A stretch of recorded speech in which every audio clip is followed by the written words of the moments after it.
Yo,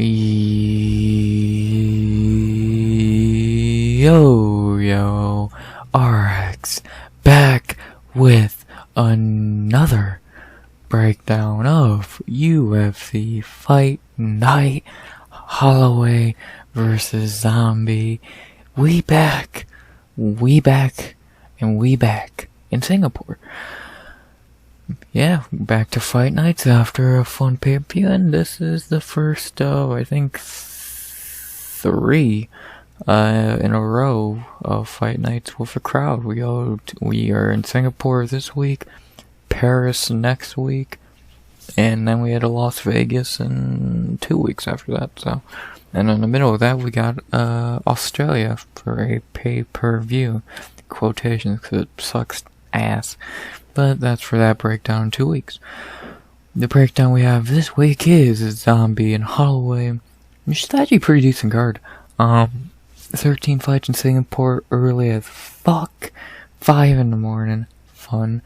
But, yeah, we got fights early, and let's talk about some fights. So, unless I'm going to say something, please like, comment, sub, 100 subs, goal by the end of the year. And as always, you want to break down some fights? I know I do. We had 13 in total, and let's begin with the first fight of the night. As we have Seung Sting Choi versus Jarno Errens. Let's talk about Seung Choi. Choi in the UFC is 3-5. Jesus Christ. His 3 wins. That guy. Yusaku and Julian Rosa. So he went on a nice 3-fight winning streak. His 5 losses. Mansour Evloev, Gavin Tucker, Alex Caceres, Josh Culibao, and Mike Trudano. So he's not losing to bad fighters. He's beating 2 dudes who, I don't even know who this is, and Zalal is Zalal. And then he got a nice one over Juicy J. So, but then besides that, debut against Evloev, that was just not fair, to be honest. Tucker was good at that point. Bruce Leroy, he kind of lost himself that fight. Culibao was good. And Trudano, that was just a fucking war. Should he really be cut? Yes, 3 in a row, 3-5 in the UFC. He probably should be cut by now. But give him one more fight, I guess, is their idea. And if he loses to a giant step down, then you gotta cut him. If he wins, he can save his career. He is an entertaining fighter. He's really big for featherweight. 6 feet. Yeah, he's not a bad fighter, just the guys he fights are just way better than him. Evloev, Tucker, Culibao. Caceres, again, he actually probably should have won that fight if he didn't knee him in the head while he was down. And then Trudano, again, that was just a war. So, yeah, Choi is not a bad fighter, very powerful. Wrestling is there, if I remember. He's not a good wrestler, grappler, but he's not a terrible one from what I remember. He is very big for the weight class, and I don't really think he fights guys that often that are his size, so that's a big help. And, 30 years old. Let's see if he can save his career. Right, not much to say about Seung Choi. Like, his losses ain't bad, and he's not a bad fighter.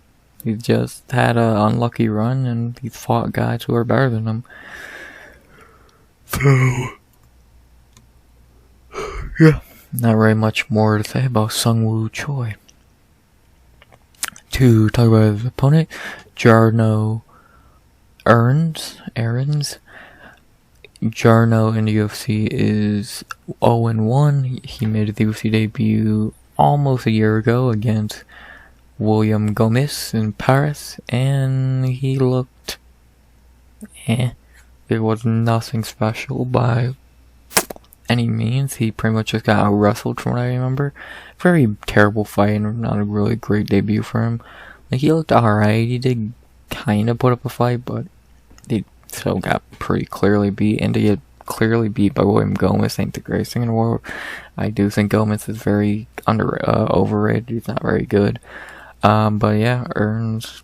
Some people are high on him, I know. I really don't see it. I don't think he's that good.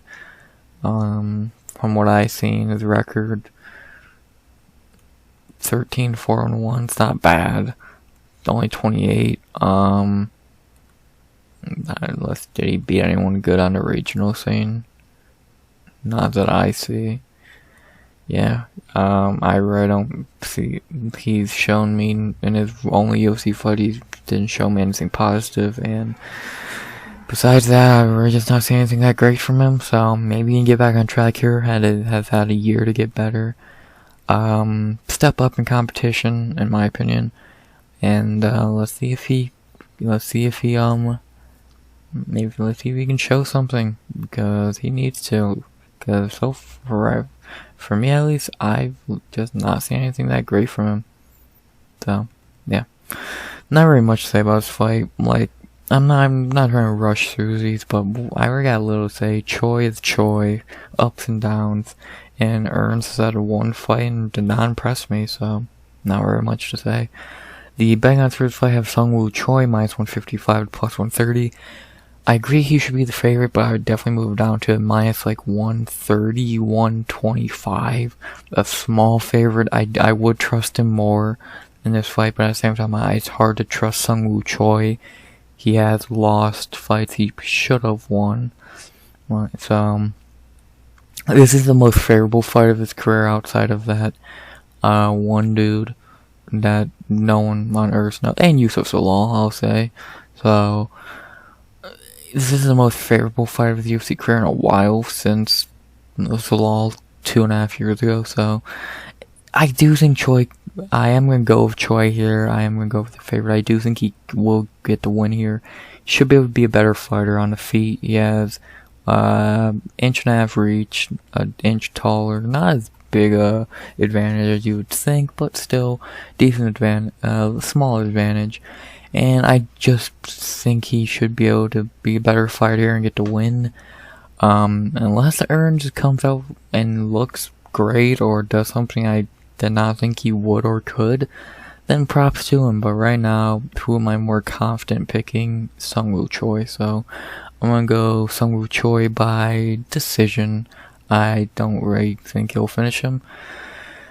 So yeah, he could. He always has that power in his hands, but I'm gonna go Choi by decision. Just seems the most logical. And yeah, Seung Choi by decision just makes sense. Not really much more to say. After that, we head into our second fight of the night in the women's flyweight division, the first of two and the only two women's fights on the card. And we begin the women's action with Dragon Girl Liang versus JJ Aldrich. Weird matchmaking here, and I'll talk about why in a little bit. Let's start with Liang. Na in the UFC is 0-2. Her two losses are Ariane Cornelossi and Silvia Gomez Suarez. I don't know. She's not shown anything positive in her two fights. She looked alright versus Cornelossi, but she still lost. She just really didn't look that. She started off the fight hurting Cornelossi with a nice knee, I believe. Had her moments, but Cornelossi was just a better fighter. Like, and not saying a lot when Juicehead Cornelossi's a better fighter. Like, just overall, like, not a great thing to happen or show. And then her last fight over a year ago, she got flatlined by Silvia Gomez Suarez. And I know on paper people might say that's a bad loss, but overall it's really not. Gomez, I think, is a very underrated fighter. Still a terrible, terrible, terrible cut by the UFC. And yeah, she has bombs in her hand, and Na felt them and got put out. And yeah, that was the last time we've seen her in a year. That was in Singapore, so it's interesting that she comes back on a Singapore card. But yeah, she really just nothing that, like, besides a few moments in the Cortes-Acosta fight, just really not seen much from her. Positive, I should say. She's fought a couple decent names outside of UFC. Juliana Velasquez, I know she's pretty good from Bellator. She just took her first few L's. Maria Akapova, that's not the greatest loss in the world, but Liang's not really a wrestler, or not the biggest grappler, so it does make sense. I think, was this chick in the UFC? She was, but she sucked. So she just fought a really decent fighter and lost, and then Akapova. But yeah, and actually, holy shit, look at the records of her last couple wins. Jesus Christ, has she beat anyone good? 10-4, fuck. Yeah, not very much positive to say about Na. Her striking is there. Her ground game's alright, but it's not really her. Like, I really don't think anything's a strong suit for her, because she's not good at anything. She's just not good. Like, she's so young, only 27, and a lot of fights for being 27, but after looking at those records and fighters, she was literally just beating up cans. And literally once a month. Fucking. Or back to back. And like, so. She had 1, 2, 3, 4, 5, 6, 7, 8 fights in 2016. Her first fight was halfway through the fucking year. Regional scene. Yeah, just not much positive to say about Na Liang. To talk about her opponent, the veteran JJ Aldrich. JJ in the UFC is 7-5. She's had her ups and downs. Some of her wins, Polyana Viana, Lauren Moeller, not Lauren Murphy, Courtney Casey, Vanessa Demopoulos, Jillian Robertson, a couple good wins. Her losses, Macy Baba, Joanna Lima, Sabina Mazo, Erin Blanchfield, and Ariane Lipski. A couple of those losses are not great. And she was on, I forgot, she was on Tough, losing to Tatiana Suarez, can't get mad at it. A couple of those losses, hard to be mad at. The last two, I'll definitely talk about this one in a minute.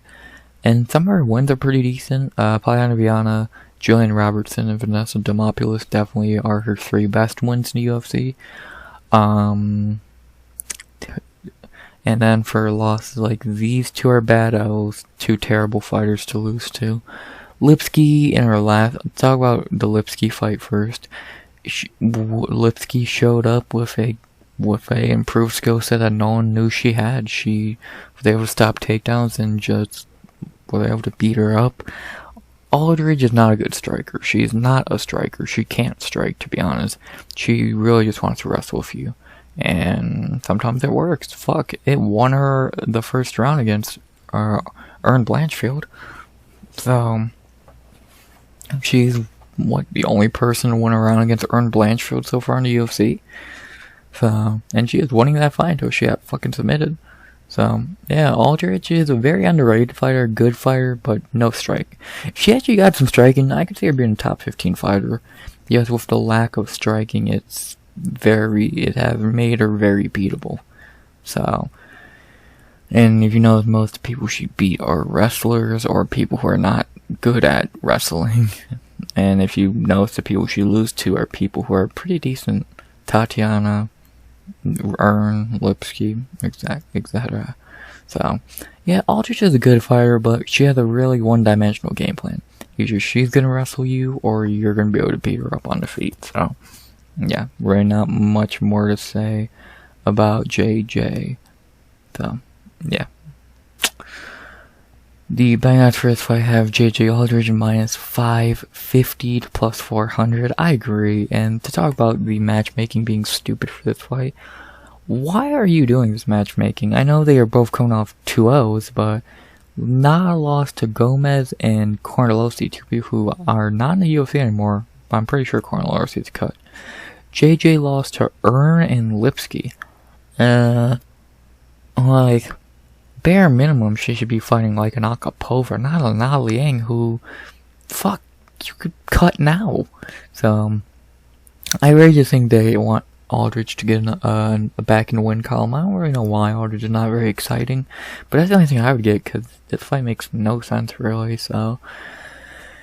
Yeah, and I agree with the betting odds full completely. JJ is one of the easier picks of the night. Definitely the lock of the prelims. And overall, I am going JJ Aldrich. And I'm going to go JJ Aldrich by decision. She's never got a finish in the UFC, and I think that continues. Could I see her getting a submission or a ground and pound? Yes, but do I think she will? No.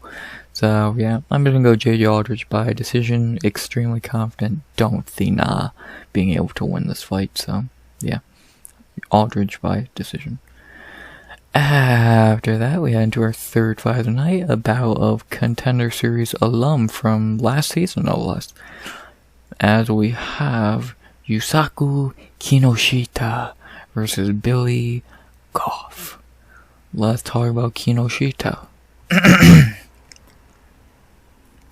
Kino in the UFC is 0-1, coming out of Contender Series where he looked great. Got the nice win and looked great. Then he made his UFC debut, and it seemed like everything that could go wrong did go wrong. He got completely battered by Adam Fugit. That's bad. That he got completely destroyed by Adam Fugit. I'll say it again, Adam Fugit. That's a red flag if I've ever seen one. Like, you really lost to Adam fucking Fugit after, so that's worrying. Kinoshita's a good striker, good power, and that was his first real loss. His other loss was by DQ, so he really was undefeated going into that fight. But to lose your O to Adam Fugit just seems fucking wrong.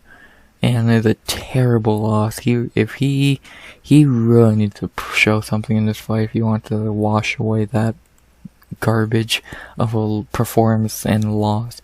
He looked great on Contender Series, like I said. He looked really fucking good. Knocking out a dude who was undefeated, much taller than him, giant reach. He looked good. Looked very promising. But to make your debut and lose to Adam Fugit, it's like, really? So, very disappointed with his debut, but maybe he can bounce back in this one. You never know. To talk about his opponent, Billy Goff, I'm excited Billy's finally making his UFC debut. He got a contract last year, more than a year ago, and has only had one fight booked since. And he pulled out, so. But, yeah, I'm happy he's finally making his UFC debut. He looked great in a Contender Series. He got hurt from what I remember, but he showed a lot of heart and was able to come back in this fight. And he got to finish. Showed, like I said, showed heart, showed decent striking, and got the contract and looked great. Good addition to the UFC. Yeah. We're not much today. I'm interested to see how his debut goes. I really like this matchup between the Contender Series alum. And I'm excited, like I said, I am very excited to see Billy's debut. He has good striking, good heart, very young, 25. He was, I guess, the double champ at CES, if I'm correct. So, yeah, maybe, I'm interested in his debut. And by the way, he is fucking huge. Maybe, like, I saw his fucking weigh-in photo and his fucking, fight kit photo, and dude's fucking big. Jesus Christ. Dude's a giant fucking welterweight. Looks like a middleweight. But, yeah. I'm excited for his debut. The betting odds for his fight have Yusaku Kinoshita minus 135 to plus 115. I really don't get that. I'm saying to pick him. I would have a 115 pick him on this fight. Because I think you can lean Kinoshita just had an off debut, off night, and this is he could bounce back here. But then you could say Kinoshita lost to Kenan like Adam Fugit. Goff should be able to win this fight. So I think you can flip a coin and get a good prediction for this fight. I don't see Kinoshita being a favorite. I would have Goff a favorite before I would make Kinoshita. I just really don't understand him being the favorite here. So yeah, yeah, I don't get the odds there. And who am I going with in this fight? I'm going the underdog. I'm going Billy Goff to get the, and should I say the underdog with quotation marks. So at least Tapology is smart. The quote underdog. I think he should be able to win here. He should be able to be a better fighter. I think he is a better fighter. From what I've seen, he is. And I think he will be able to exploit the holes that Fugit showed, and he should be able to win this fight, I think. So yeah, I'm gonna go Billy Goff to win this one. And how? If you're gonna finish by Adam Fugit, Billy Goff should finish you. So I'm gonna go Billy by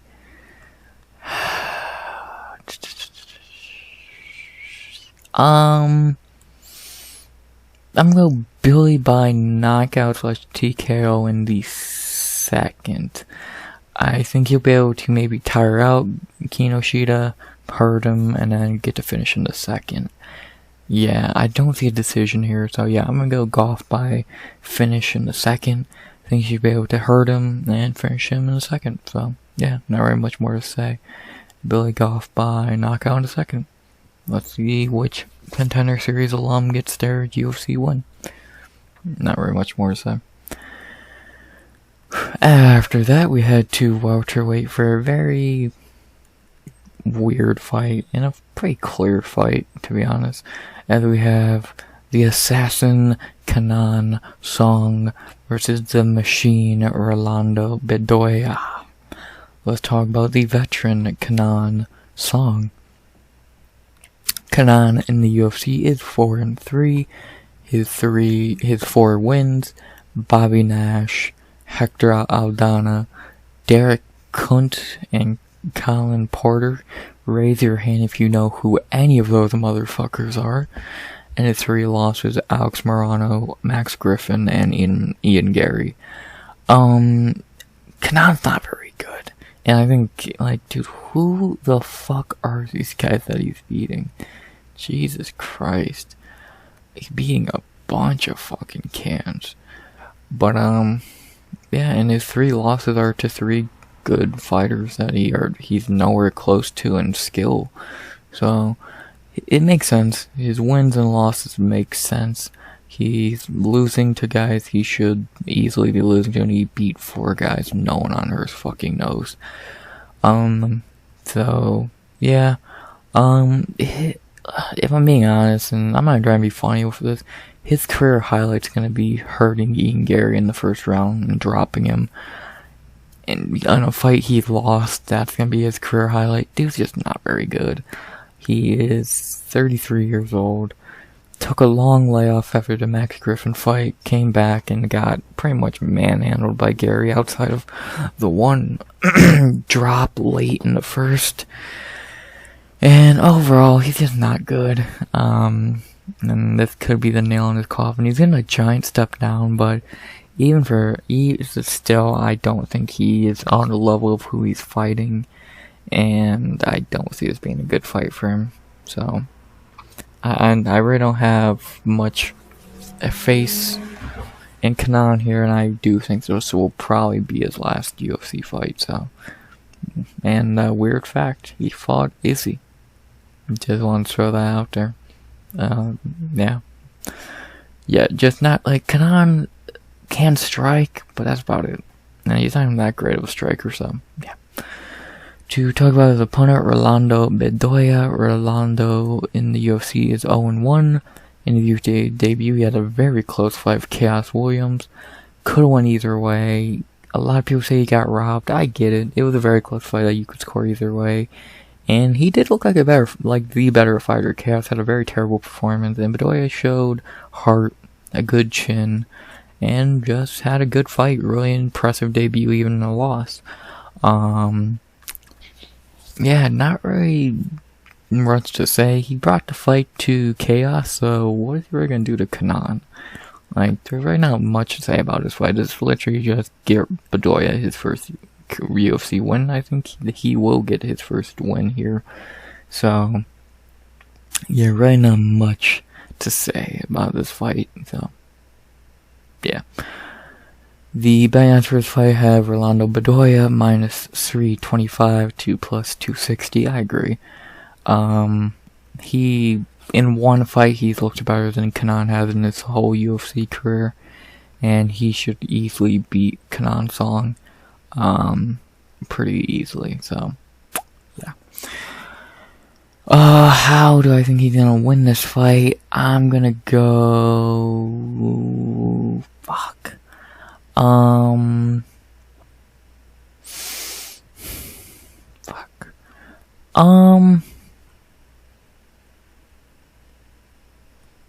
Shit. I don't fucking know. I'm trying to think. Probably. It's either gonna be a decision or a striking. Or a striking, a KO. But which one? I feel more safe going KO. Or a decision, I mean. I think he'll finally get that decision he was meant to get in his debut in a lot of people's eyes. And I'm going to go Rolando Bedoya by decision. If he finishes him, I won't be shocked, but I feel safer going with a decision. So I'm going to go with that.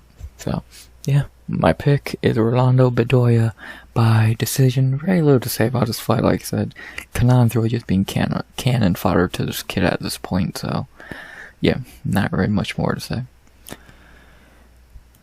After that, we have a middleweight banger between Chidi, bang, bang, and Njokuani versus Michał Hashar Oleksiejczuk.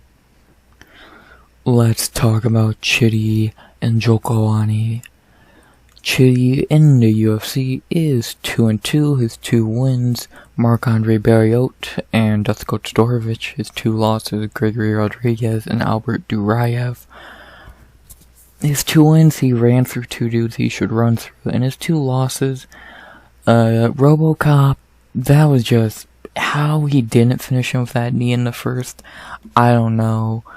RoboCop's just not human. Like, if you want the honest answer, he's just not fucking human. And then, in his last fight against Albert Duraev, very close fight, could've won either way.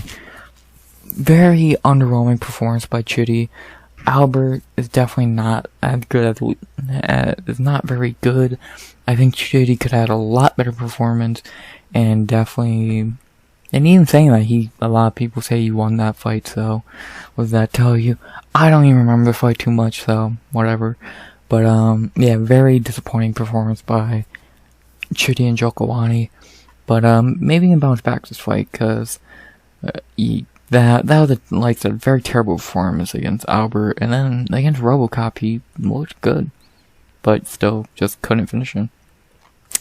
And Chidi the veteran, so it's not like he's this young dude into UFC. Dude's a veteran. He's 34 years old, and he's fought a lot of good people outside the UFC. He main evented the Bellator too, so he's had some good credentials coming into UFC. To name a few of his few of his fights before the UFC: Alan Jouban, Max Griffin, Andre Fialho, Melvin Gillard. So he had a couple nice wins, a couple nice fights outside the UFC, beating Gillard, a UFC veteran. Andre Fialho before he got into UFC, Mad Max, fucking Max Griffin. So, again, a couple nice wins, Chidi's good. Chidi is very good. He's a fun fighter, very powerful, good kicker. Ground game's alright. So, yeah, he's not a bad fighter. He's a very good fighter. He just looked really bad in a fight he probably should have won. So, hopefully he can wake up this fight. In another fight he should win, so, yeah. To talk about his opponent, Michał Oleksiejczuk. Michał in the UFC is 6-4-1. A couple of his good wins. John Vellante, Modestas Bukauskas, Sam Alvey, Cody Brundage. That's about the long and short of his wins, his losses. OSP, Jimmy Crute, Dustin Jacoby, and Kyle Borrello. And he had a no contest with Khalil Roundtree. Don't know why. Does it actually say why? Eye poke or some shit? Decision win for the oh, so he popped. Nice. Yeah, so pretty much he beats guys he should. He loses to guys he should. And yeah, he's not a terrible fighter, but he's just not real. I've never thought he was that good. He was too short for light heavyweight, and I don't think he's big enough for middleweight. Very weird frame. Like, he could probably be a welterweight, to be honest. Yeah, he's just, I've never been impressed with him, and every time he fights someone actually good, again, he loses.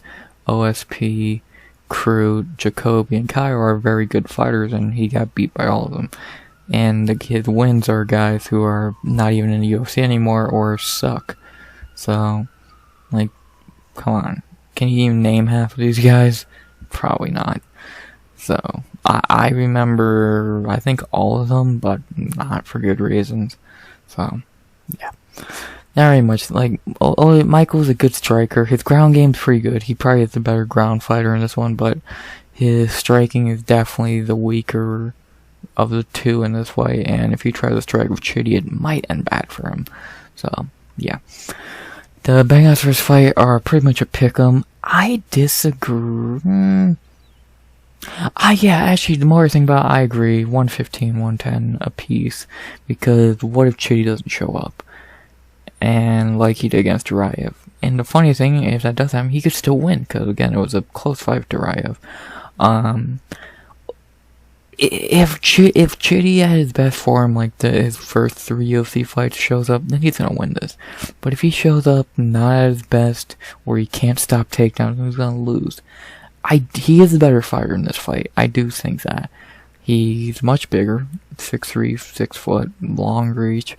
So that will be a problem for Oleksiejczuk.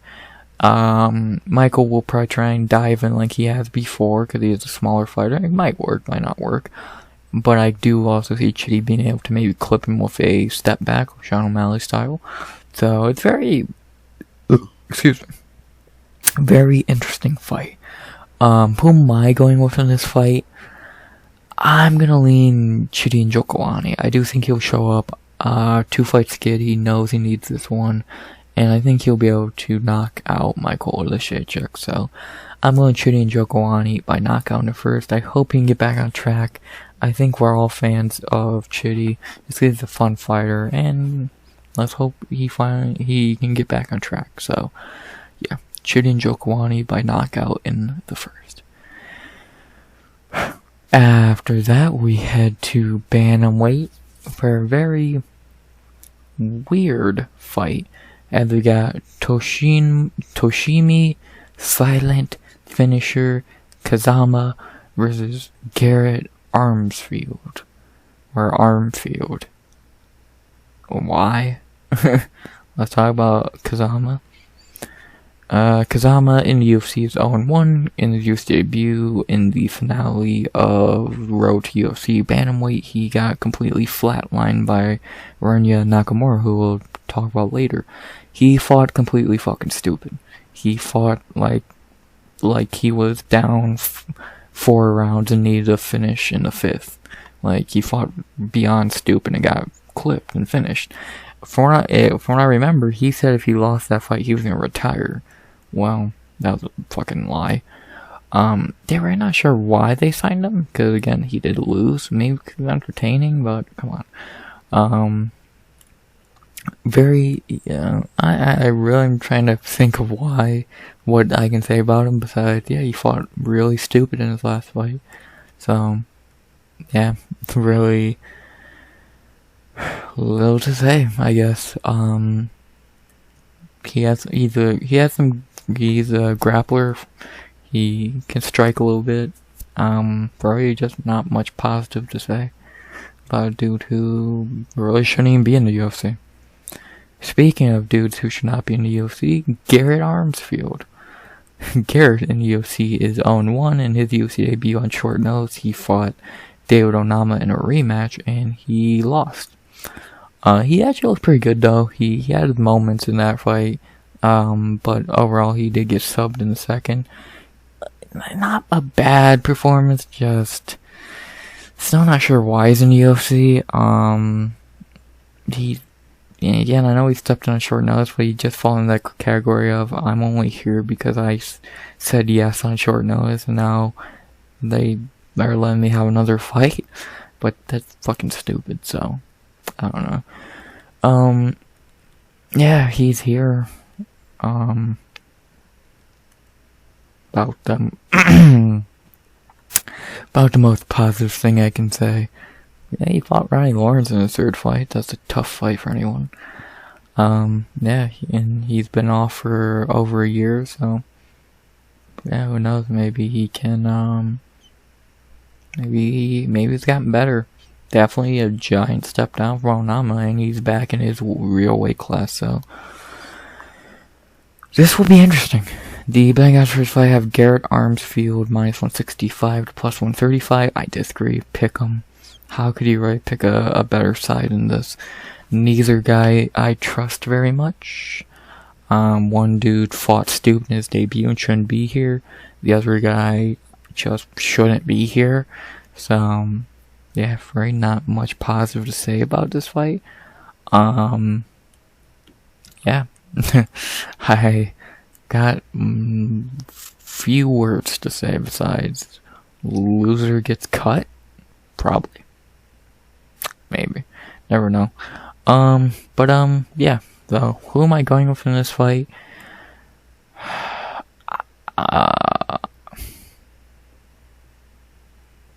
I'm going with the underdog. I'm going Toshiomi Kazama. I think he can fight smarter in this one. Definitely a giant step down for him. I think he knows he has to fight smarter here if he wants to get the win. Garrett could clip him just like Rinya did, and I think Kazama knows that, and that's why I think he's going to go in here with a smarter game plan. I think he's going to be able to get the win. So I'm going to go with Toshiomi Kazama by... I'm going to say submission in the first. I think he will still fight a little crazy, but I think a controlled chaos, and I think he'll be able to either maybe clip him and get his neck in a guillotine, an arm, or he'll just take him down and sub him normally. So I'm going to say Toshiomi Kazama by submission in the first. Am I confident? No, but never know. I think he could do it. So Kazama submission in the first. Underdog season. Not much more to say. And to end the prelims, we have a low-level heavyweight fight. Who doesn't love a low-level heavyweight fight? Why do I break these down? In our featured prelim, we have Salsa Boy Waldo Cortes-Acosta versus Łukasz the Bull Brzeski. Let's talk about Waldo Cortes-Acosta. Waldo in the UFC is 2-1. His 2 wins, Jared Vandeira and Chase Sherman. His 1 loss, Marcos Rogerio de Lima. He is a boxer turned MMA fighter, and it shows. He has no idea how to check a leg kick, and that was shown in his first fight in the UFC. And he's not very good. He got exposed by Jared Vandeira in a fight he won. Chase Sherman with his human punching bag, and then de Lima exposed him. He's not good. He's a low-level heavyweight. He has power and he can box. He ain't gonna check leg kicks. He ain't gonna throw them. He ain't gonna throw a kick. And yeah, he's just not very good. Very shit fighter. I'm happy he did lose that O because he doesn't deserve it. So, yeah. Just a shitty prospect who turned out to be a flop. To talk about his opponent, Łukasz Brzeski. Lucas in the UFC's 0-2 really should be 1-1. In his UFC debut, he should have beat Martin Buday, clear robbery, one of the worst of the year. And then in his last fight earlier this year, he got completely wrestle-fucked by Carl Williams. The good thing for him in this fight, he won't be wrestled because Waldo's not really gonna be. Waldo ain't a wrestler of Carl Williams. Bad thing, he's a better striker than Brzeski, so. Yeah, Brzeski, I don't know, he's not the best fighter. His striking's alright. He looked good against Buday, but Buday is garbage. And motherfucker test positive. Fucking crazy. He's not a bad striker, but overall, that's his only weapon. He's not even a good kicker, which is a terrible thing not to be good at against Waldo, Cortes-Acosta. So, yeah. He could get the win here. Waldo and Buday ain't far apart in skill, but I do think Waldo's a bit better. And I do think Brzeski will have a harder time in this fight, especially again not being a kicker and just not. Dude's not even really a fucking heavyweight. He really could be a light heavyweight. So, yeah, not very much to say. The betting on first fight have Waldo Cortes-Acosta minus 225 to plus 185. I agree. I'd have him minus 200 on the money. Any higher, and it doesn't feel right. He should win this pretty easily. Just box him up for 15 minutes. Not that difficult, and I think he'll be able to do it. You're not going to really get leg kicks thrown, most likely, and he should be able to either just outbox him or just bully him up against the fence. He does outweigh him by like 30 pounds and maybe even more by fight day. So, yeah, not very much more to say. I'm going to go Waldo Cortes-Acosta by decision. Just be better for 15 minutes like he probably will be and get the win. Not very much to say. Very shit fight in the prelims. Well, those are the prelims. Got some good, got some bad. Like, this could be good. This should be good. This could be interesting. This could be fun. This will probably just be a wrestle fest. Seung Choi is always fun, and this will probably be boring. But, you know, you're good if you're bad. And, yeah, it's a fun card. Fun prelim. Some good prospects. Goff, Bedoya, Chidi, Choi, Aldrich, good veterans. So, yeah, decent prelim, but the main card is where it's at.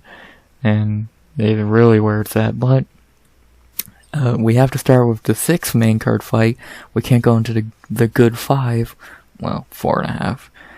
And so, let's begin the main card with the main card opener, which is another low-level heavyweight fight, but somehow this is higher level than Waldo and Brzeski, which is saying a lot. Stay hydrated. To begin our main card, we begin with Junior the Juggernaut Tafa versus Parker Porter. No, I don't know why this is on the main card over Chidi and Njokuani. Don't ask me. I don't fucking know. Let's talk about Junior Tafa. Junior, obviously, is a younger brother of Justin. Junior in the UFC is 0-1 in his UFC debut. He got beat by Muhammad Usman. He had his moments. He's a really good striker. He's a shit wrestler. He has no such thing as takedown defense. And that's literally why he lost. If he could stop a takedown, he would have finished Mo, but he can't stop a fucking takedown. So, yeah, and he had Mo hurt multiple times, just, again, he can't stop takedown, especially since he's really a fucking light heavyweight, so, body type-wise. Like, dude, skinny as shit. He should fight Brzeski, fuck. Yeah, he's a Tafa brother, he's an Australian, good power, and yeah, that's very little to say about Junior. He's the more athletic. Tafa brother's a better striker, no less. Justin probably has better power, but Junior is more accurate, and probably in a couple of years will probably be a better fighter. But yeah, he's not terrible, but he needs takedown defense immediately because especially in these lower, like, especially right now at heavyweight and low levels, there's a couple wrestlers, so he's gonna need some takedown defense ASAP. To talk about his opponent, Parker Porter. Parker in UFC is 4-3. How does he have more wins than losses? His 4 wins are Josh Parisian, Chase Sherman, Alan Bedoya, and Braxton Smith. That explains it. His 3 losses, Chris Dawkins, Parker Porter, or Jonathan Almeida, and Justin Tafa, coincidentally enough. For his 3 losses, he lost to 3 dudes who are better than him, and for his 4 wins, he beats 4 guys who are garbage. In his last fight, he had the best performance of his career, beating up Braxton Smith. But I'm really not putting too much value into that, because Braxton Smith is a pathetic joke of a fighter.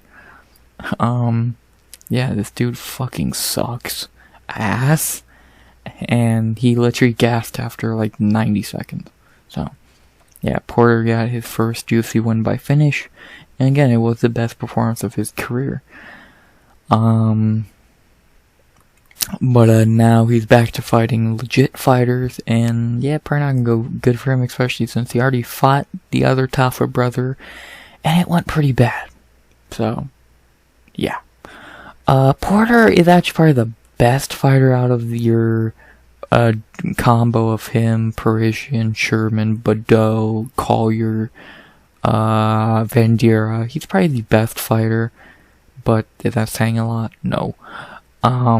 He like I said, he's probably the best, and that's not saying a lot. So, yeah, really not much more to say.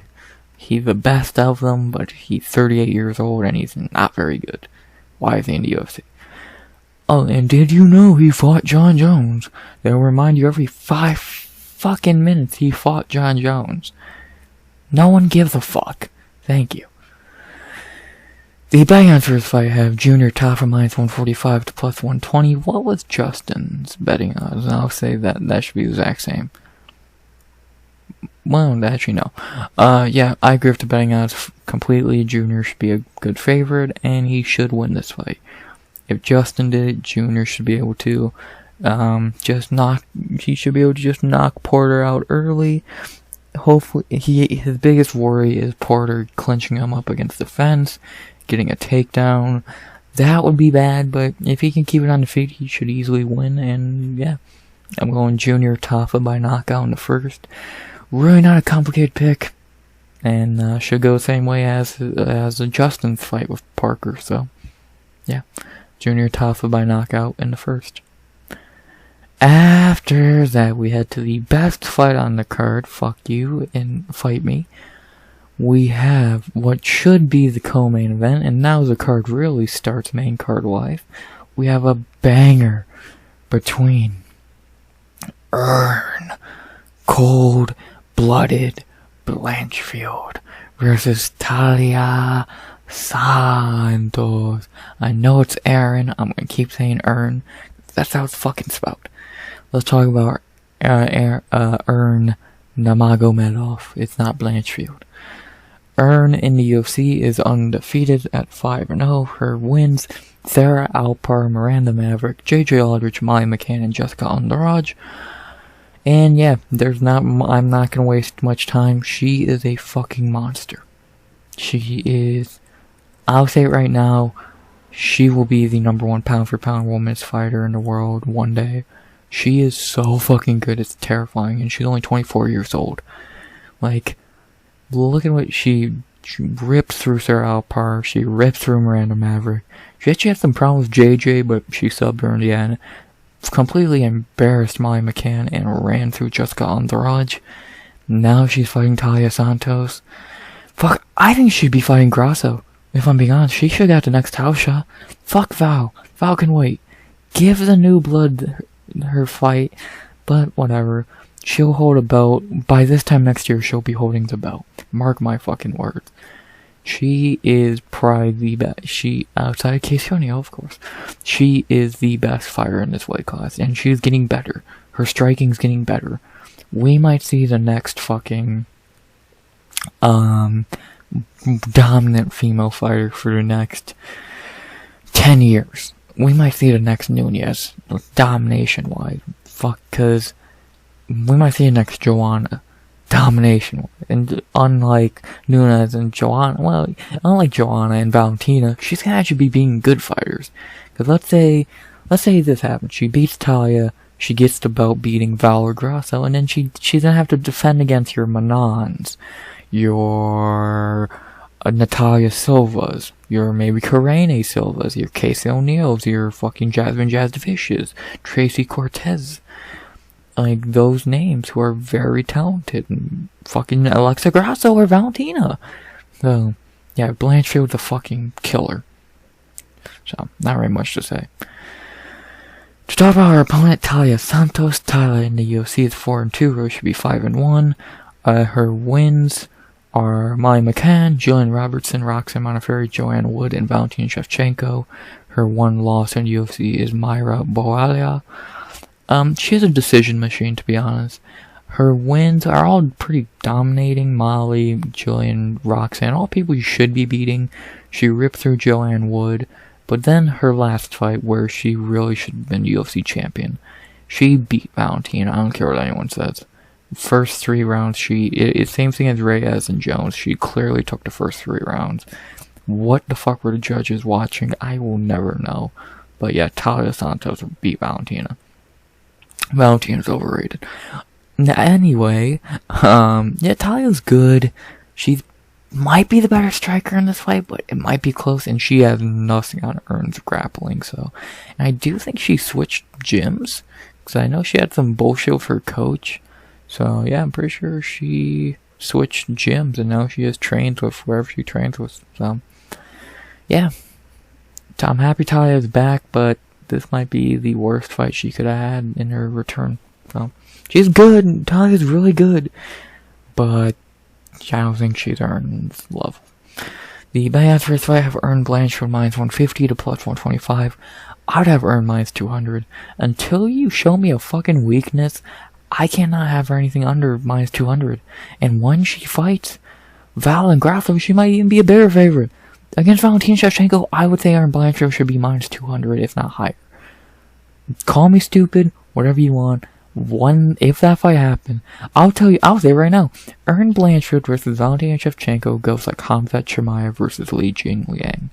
She's going to throw around Valentina like it's nothing. She's gonna probably throw around Taila Santos like it's nothing. So, yeah. Ray, not much more to say about this fight. Erin is going to fuck some shit up. Could Taila get the win here? Yes. But let's be honest, how? It's gonna have to be striking for 15 minutes, and do you really think she's gonna be able to outstrike Erin for 15 minutes? Probably not. So, I'm gonna earn Blanchfield to win this fight, and I'm gonna say she makes a statement. Excuse me. I'm going to earn Blanchfield by submission in the second. She's going to show up and make a statement and show why she should be fighting for the belt, why she should be the backup for that fight in a couple weeks, and why she will be a champion. Earn Blanchfield submission in the second. Bang. I can't wait for this fight. Should be the co-main, could even be the main if Zombie wasn't retiring. Nothing more to say. Let's move on. After that, we have a murder, pretty much. And in our next fight, we have Rinya Hybrid Nakamura versus Fernie Garcia. I'm not going to waste your time. Rinya Nakamura is going to rip through Fernie Garcia. Rinya is my lock of the night. He's going to do awful things to Fernie. And the main question is, how does he beat him? However he wants, is the honest answer. But I'm going to say submission in the first. I think he'll be able to just catch him in something and sub him. Either a knockout or a submission. Either way, Rinya's gonna get the win early. He's my lock tonight. This dude's a fucking savage. I think he's definitely a top 15 guy in the making from what I've seen. And I'm going Rinya Nakamura by submission in the first. Either he's gonna submit him or knock him out. Nothing more to say. Lock of the night. Not worth breaking it down. After that, we have a fucking banger. We have, in our next fight, which is somehow not the co-main, we have Giga Ninja Chikadze versus Alex Bruce Leroy Casares. If you want some great striking, this is the fight for you. But let's talk about Giga Chikadze. Giga in the UFC is 7-1. His best wins: Jamal Emmers, Cub Swanson, and Edson Barboza. His only loss is his last fight against Calvin Kattar. If you forgot who Giga was, or you don't know Giga, this dude's a fucking savage on the feet. Like, he has some devastating kicks. The Giga kick, for fuck's sake, and he was on a tear. He was running through everyone, beating the shit out of Cub and Edson like it was nothing. And then he met Calvin Kattar, and Calvin gave him a Max Holloway beating for 25 minutes and sent him into a 1.5 year layoff, even though he did have 6 fights booked. From what he said, he still has not fought in a 1.5 years, and he took career-changing damage. Giga's very good. His striking is some of the best in the division. But he's 34 years old, coming off career-changing damage and a 1.5 year layoff. How rusty is he gonna be? His ground game is alright, but it's definitely not a strong suit.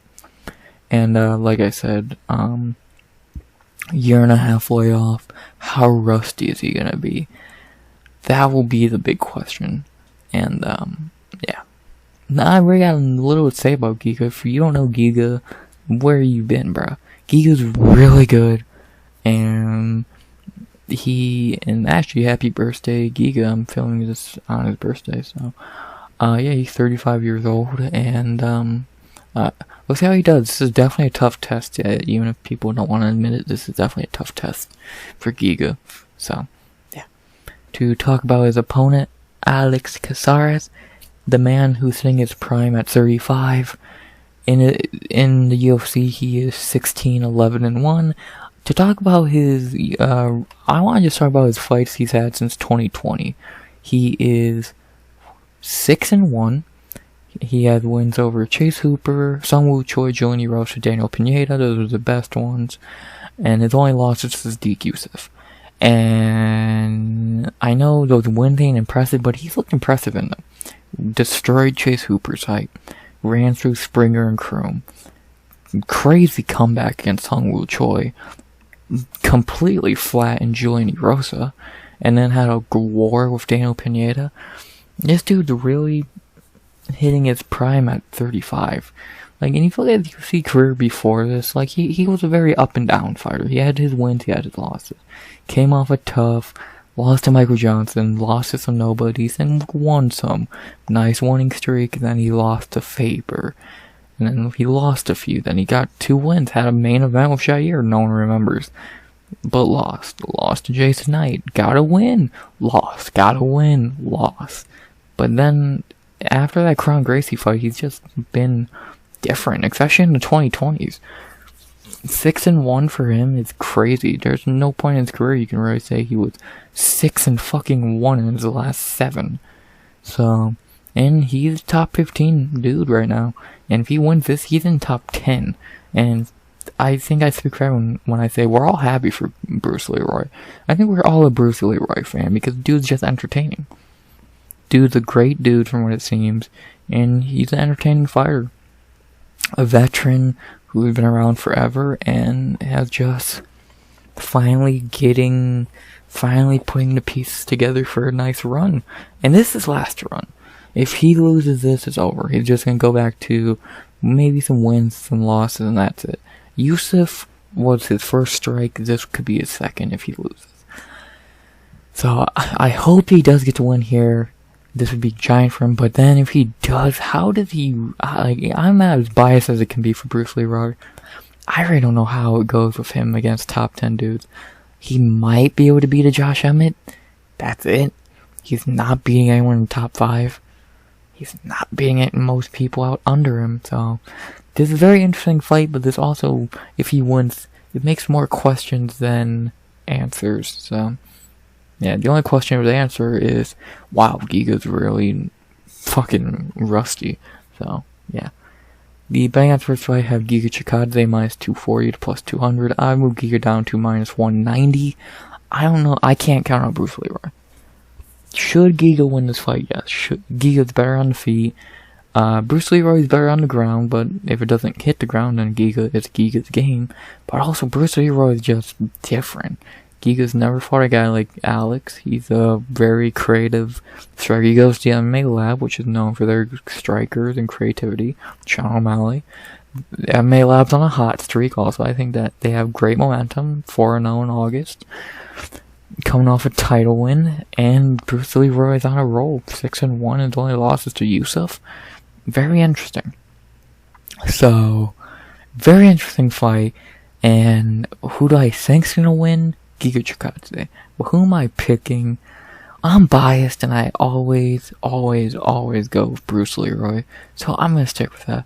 I'm going Alex Caceres by decision. Always pick Bruce Leroy, nothing different.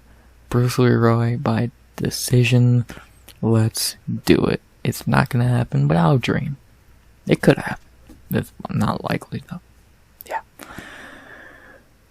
After that, we head into our co-main event of the evening, the rematch no one fucking asked for.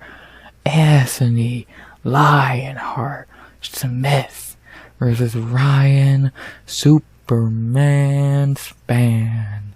Who the fuck cares? Why is this rematch happening? Let's talk about Anthony Smith a little bit. Anthony in the UFC is 11-8. To go down his last couple fights, we'll go down his last 5. He won 3 in a row, Clark, Crute, and Span. And then he lost 2 brutally. Yeah, the dude's not very good. He is, the most delusional fighter in the UFC. Some of the shit he says is beyond stupid. And he is 35 years old and has no idea how to chuck a leg kick. Johnny Walker and Magomed Ankalaev completely destroyed him. And his only wins he's been able to get are very green or just not good fighters. So, his last, very, very impressive win was what? Never. Fucking, so, and all his losses are to guys he should easily lose to. Thiago, John Jones, Glover, Ratchuk, Ankalaev, Walker, yeah. So yeah, and he had looked awful in his last 2 fights. Ankalaev big brothered him for however long the fight was. Walker kicked the piss out of him for 15 minutes, so yeah. And Smith is back way too quick after that fight, by the way. 4 months to heal up from that fight? Nah. That's clearly wrong, Jesus Christ. So, yeah, Smith is not very good. He's 35 now, and he's somehow worse than he already was. The third toughest dude in your Nebraskan bar. To talk about his opponent, Ryan Span. Span in UFC is 7-3, and I'll just talk about how he's done since the Smith fight. He's went 2-1. His 2 wins, Ian Cutelaba and Dominic Reyes, and his 1 loss with Nikita Krylov. He looked great in these 2 fights, really looked like a new fighter. And then he fought Nikita Krylov, where he actually did pretty decent, but he got choked out. You really can't get mad at that. Krylov's a beast, and yeah. We all know Span's never going to be one of those top guys. He's never going to be one of those top 5-6 guys, like a Krylov, Walker, who he's also lost to, etc. But he could easily be like a 7-15 dude, like he has been his whole career, it seems. And he can beat guys like fucking... Just thinking about the rankings right now, he could beat Volkan Oezdemir. He can beat fucking,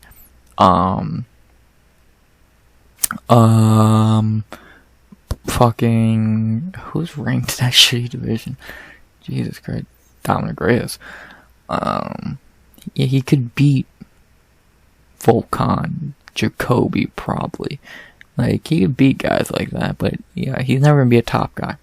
Hell, he could beat Anthony Smith. Hint, hint. So, yeah, really not much to say. Since the Smith fight, he had 2 great performances and a good fight, but he's just not the level of Krylov. So, yeah. The betting odds for this fight have Ryan Span minus 130 to plus 110. I'll tell you what the odds should be.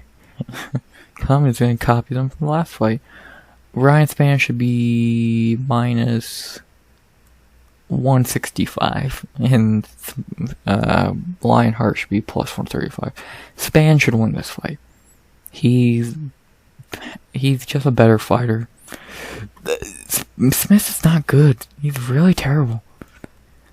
And Spann should be able to win this fight if he has watched tape on what other guys have done. Kick the shit out of his legs and knock him out. Walker could have finished him. Spann, I think, will. So I'm going to ride Spann to get revenge. So, yeah, I'm going Spann by knockout in the first. And, yeah, not very much to say. This should not be the co-main. This should be the fourth fight on the main card behind Errens, Alex, and Max. So, yeah. Ryan Spann by knockout in the first. Not much to say. Why is that fight happening again? And to end the night, I'm not going to talk much on this fight because we all know who's winning. In our main event of the evening, the last walk for a legend, we have Max Blessed Holloway versus the Korean Zombie Chan Sung Jung. The Zombie's last dance. Why is this fight happening? I'm not going to talk about Max Holloway. Max Holloway is the second best featherweight in the world. Top 3 ever. One of the best strikers on planet Earth. Nothing more to say.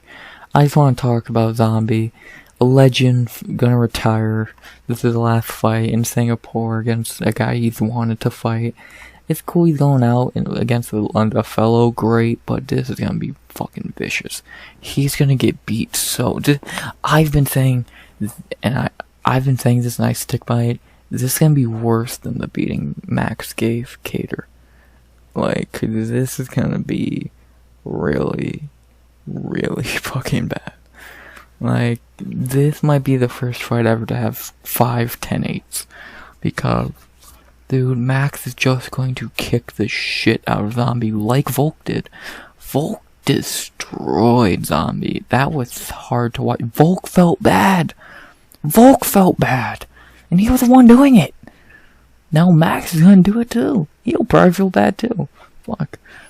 So, trust me, I'm with everyone on Earth. I wish the Zombie would win this fight, go out on a win. But there's not a fucking chance in hell that happens. So, his only way of winning is a knockout. And you're not knocking out Max Holloway. Ever. So, yeah.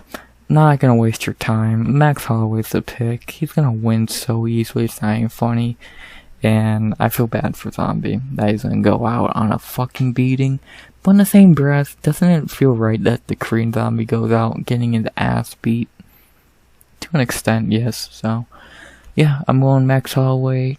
Decision 50-40 for Hawaii. Hawaii versus... Are you going with the guy who's representing Hawaii or the dude who's fucking retiring? I don't want either to lose, but I'm gonna go with Max because he's gonna win. So, sorry, Zombie, but it just feels right that you go out getting your ass beat. So, yeah, Max Holloway by decision. One of the easiest main event picks of the year. Boom! There's the card to go over my picks one last time. Seung Choi by decision. JJ Aldrich by decision. Billy Goff by TKO in the second. Rolando Bedoya by decision. Chidi and Njokuani by knockout in the first. Toshiomi Kazama by submission in the first. Waldo Cortes-Acosta by decision. Junior Tafa by knockout in the first. Blanchfield by submission in the second. Rinya Nakamura and lock of the night submission in the first. Alex Caceres by decision. Ryan Spann by knockout in the first. And Max Blessed Holloway by decision. The best is still blessed. There's a card, really good card. Prelims have their moments that broke that down. And this main card has 3 amazing fights. A rematch no one wants. And a prospect I'm very excited to see. So, the order's stupid. This should be the co-main. If you just swap this with this, you got a 10 out of 10 fucking booking. But whatever, UFC is stupid. Whatever. But, yeah, I'm very excited for this card. 5 in the morning, not excited for that, but what can you do? But yeah, should be a fun card. And you'll hear me recap it Sunday 1 p.m. EST. And yeah, you'll hear from me next week for a breakdown of UFC Paris. Same time, Friday 1 p.m. EST, and a recap Sunday. So yeah, unless I'm going to say something, tell me your picks down below. Please like, comment, sub. 100 subs go by the end of the year. And as always, RX.